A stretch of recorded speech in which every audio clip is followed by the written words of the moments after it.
એપિલેપ્સીનું કારણ જાણવા માટે MRI બ્રેઇન અને EEG પ્રાઇમરીલી આ બે ઇન્વેસ્ટિગેશન કરાવતા હોઈએ છીએ. એકવાર એપિલેપ્સીનું ડાયગ્નોસિસ કન્ફર્મ થઈ જાય પછી એને જનરલી દવાથી ટ્રીટ કરવામાં આવતું હોય છે અને એ દવાને એન્ટી એપિલેપ્ટિક ડ્રગ્સ કહેવાય છે. અને આજકાલ આ એન્ટી એપિલેપ્ટિક ડ્રગ્સના ઘણા ઓપ્શન્સ અવેલેબલ છે અને છેલ્લા 10-15 વર્ષમાં જે દવાઓ આવી છે એની સાઇડ ઇફેક્ટ માની શકીએ કે નહિવત જ છે. 50% પેશન્ટને એક જ દવાથી એમની ખેંચ કંટ્રોલમાં આવી જતી હોય છે. બીજા 20-25% પેશન્ટ માટે 2 કે એનાથી વધારે પ્રકારની દવાની જરૂર પડતી હોય છે. હવે દવાનું ડ્યુરેશન દરેક પેશન્ટ ટુ પેશન્ટ વેરી કરતું હોય છે.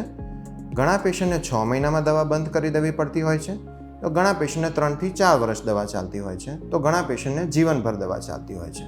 પણ એક વાતનું ખાસ ધ્યાન રાખવું કે દવા પોતાની જાતે બંધ ન કરવી.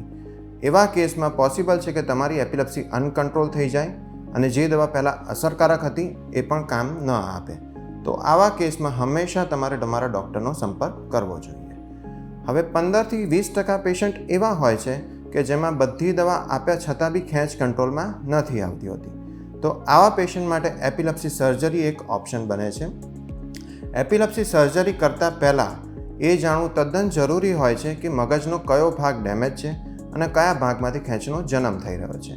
તો એના માટે video EEG, PET scan, detail MRI, SPECT investigation આ પ્રકારના ઇન્વેસ્ટિગેશન અવેલેબલ છે. અને જે પેશન્ટને એપિલેપ્સી સર્જરી ના થઈ શકેવી હોય એવા પેશન્ટ માટે VNS એટલે કે વેગલ નર્વ સ્ટિમ્યુલેશન નામની સેમી સર્જરીના ઓપ્શન્સ પણ અવેલેબલ છે.